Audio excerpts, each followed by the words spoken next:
ये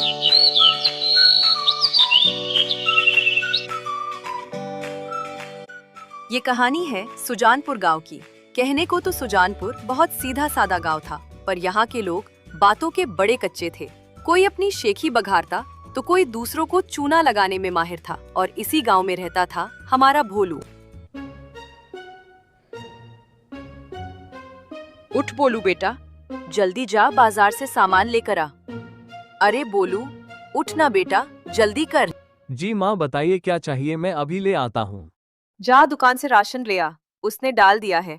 और हाँ, रास्ते में किसी से बातें मत करने लग जाना, आगे सब तुझे बोलू राम बोलते हैं। ठीक है माँ, मैं चलता हूँ। लोगों की टेंशन मत किया करो, लोग ऐसे ही बोलते हैं।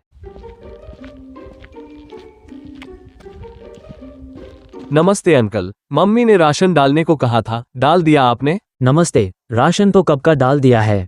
ओए छोटू, इसे राशन दे दो। ठीक है मालिक, अभी दे देता हूँ। भोलू राशन लेकर वापस घर की ओर चल पड़ा। रास्ते में उसे गांव के दो बुजुर्ग मिलते हैं। वे भोलू से मुस्कुराकर पूछते हैं, बोलू बेटे, ये क्या लाए हो? कुछ नहीं दादू, घर का राशन है, माँ ने कहा था ले आना।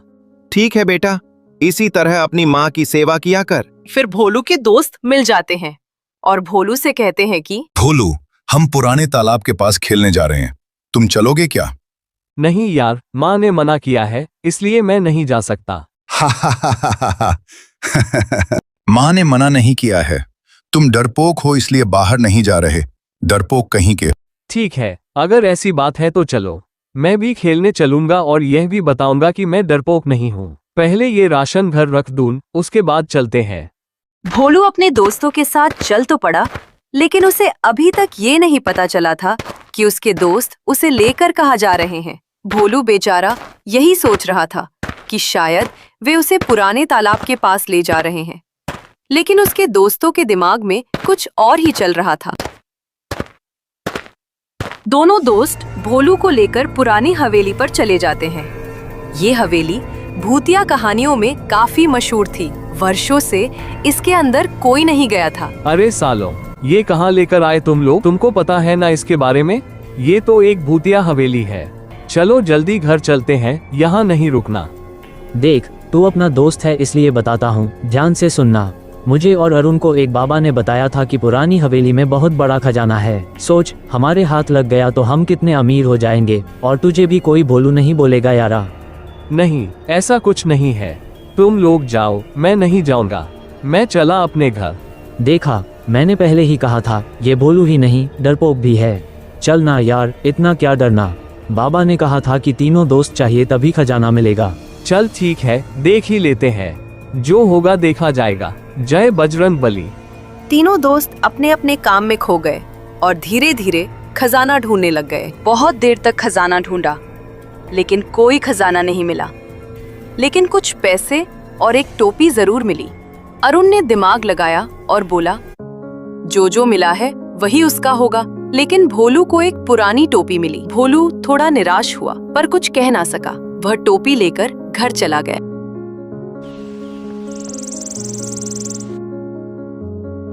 एक दिन की बात है, भोलू अपने घर के बाहर बैठा था। तभी उसे एक प्यारी सी चिड़िया दिखाई दी। भोलू ने सोचा, क्यों ना मैं अपनी टोपी पहनकर चिड़िया का मनोरंजन करूं। भोलू ने टोपी पहन ली। जैसे ही उसने टोपी पहन ली, उसे चिड़िया की भाषा समझ में आने लगी। ये लड़का कितना भोला और साफ दिल का है। वो जहाँ भी बैठा है उसके नीचे खूब सारा सोना दबा है, पर मैं क्या कर सकती हूँ, जो किसी की किस्मत में लिखा है वही होता है। भोलू ये सुनकर दंग रह गया।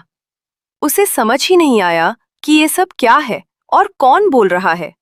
उसने सोचा, शायद ये मेरी टोपी जादुई है। क्यों ना मैं अपनी माँ से इसके बारे में बात करूं। क्या हुआ बेटा? ये क्या डाल दिया है तूने? पूरा जोकर लग रहा है, इसे खोल। नहीं माँ, ये कोई आम टोपी नहीं है, ये जादुई टोपी है। जैसे ही मैंने इसे पहना, मुझे चिड़ियों की भाषा समझ आने लगी। वो कह रही थी कि हमारे घर में खजाना है, बाहर जमीन के नीचे। तुम सच में बहुत भोले हो बेटा, ऐसा कुछ रियल लाइफ में नहीं होता। पक्का किसी ने तुम्हारे साथ मजाक किया होगा। नहीं माँ, आप एक काम करो, आप अपने मन में कुछ सोचो और मैं आपको बताता हूँ कि आप अपने मन में क्या सोच रही हो। फिर उसके बाद उसकी माँ को उस पर भरोसा हो गया। उसके बाद बाहर जमीन खोदी गई तो देखा कि सच में वहाँ सोना चांदी और पैसों से भरा हुआ एक बड़ा संदूक था। तूने तो कमाल कर दिया भोले बेटे, लेकिन ये बात किसी को मत बताना।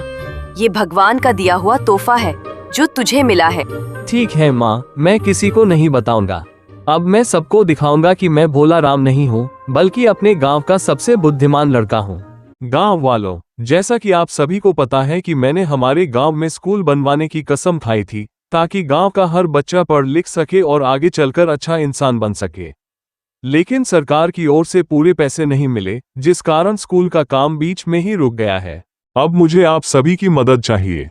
आप सभी अपने अपने हिसाब से जो भी सहयोग कर सके वह हमें दें ताकि हमारे गांव का स्कूल पूरा बन सके और हमारे बच्चे पढ़ लिख सके। मुखिया जी, आपको सारे पैसे तो मिल गए थे, लेकिन आपने अपने पास रख लिए, तो फिर हमारे गांव से पैसे लेने की जरूरत क्यों है? नहीं बोलू बेटे, मुझे थोड़े पैसे ही मिले थे जो मैंने स्कूल में लगा दिए। अब स्कूल पूरा बनने के लिए सिर्फ आपकी मदद से ही संभव है, क्योंकि सरकार ने बहुत कम पैसे दिए थे। उस पैसे में तो बस 2 कमरे ही बन पाए। गांव वालों, मुखिया जी झूठ बोल रहे हैं। उन्होंने सारा पैसा अपने तिजोरी में रख लिया है। चाहो तो जाकर इनके घर देख लो। गांव वालों, ये तो बोला है, इसे इतनी समझ नहीं है। ठीक है मुखिया जी, हम आपको पैसे दे देंगे। आखिर हमारे बच्चों का सवाल है, वे पढ़ लिख जाएं, और हमें क्या चाहिए।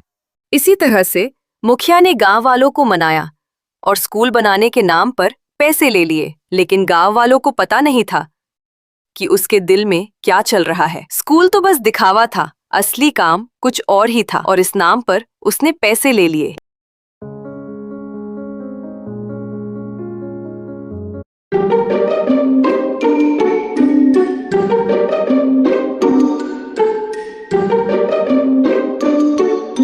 नमस्कार मुखिया जी, और बताइए कैसे हैं? बढ़िया। सेठ साहब, आप बताइए कैसे चक्कर लगा आज हमारे घर में। अरे मुखिया जी, एक ऐसी बात लेकर आया हूँ जिसे सुनकर आप खुश हो जाएंगे, और इसमें मेरा भी हिस्सा होना चाहिए। अच्छा, ऐसा क्या हुआ भाई, बताओ यार, मैं भी सुनूं। मैंने देखा कि भोलू और उसकी माँ ने जमीन में से सोना निकाला। शायद जमीन के अंदर उन्हें कोई खजाना मिला है, और वो भी बहुत सारा। मैं ये सब अकेले नहीं कर सकता, इसलिए आपके पास आया हूँ। क्यों न हम दोनों भाई मिलकर उस खजाने पर कब्जा कर लें। अगर ये सच है तो हम दोनों माला माल हो जाएंगे। क्या खबर लाए हैं? आज ही उसकी झोपड़ी में जाकर सारा खजाना ले लेंगे। अगर बात फील भी हो गई तो गांव वालों को कह देंगे कि ये गांव के लिए है। लेकिन मुखिया और सेठ को ये नहीं पता था कि वे क्या करने जा रहे हैं। उन्हें बस खजाने के बारे में ही पता था, लेकिन जादुई टोपी के बारे में नहीं। मुखिया और सेठ भोलू के घर रेड करने के इरादे से चल पड़े। भोलू, जो खजाना तुम्हें मिला है वह सरकारी है, उसे वापस कर दो, वरना मुखिया जी तुम्हें सजा देंगे। कौन सा खजाना? मेरे पास कोई खजाना नहीं है। आप जहाँ से आए हैं वहीं वापस जाइए। आपको गलतफहमी हुई है। बात पूरे गांव में फैल जाएगी, इससे अच्छा है कि यहीं पर बात खत्म कर लें। देख भोलू के बच्चे, ज्यादा होशियार मत बन, वरना पूरे गांव में कहीं रहने लायक नहीं छोड़ूंगा। सीधा सीधा खजाना हमें दे दे, नहीं तो इस गांव से निकाल दूंगा।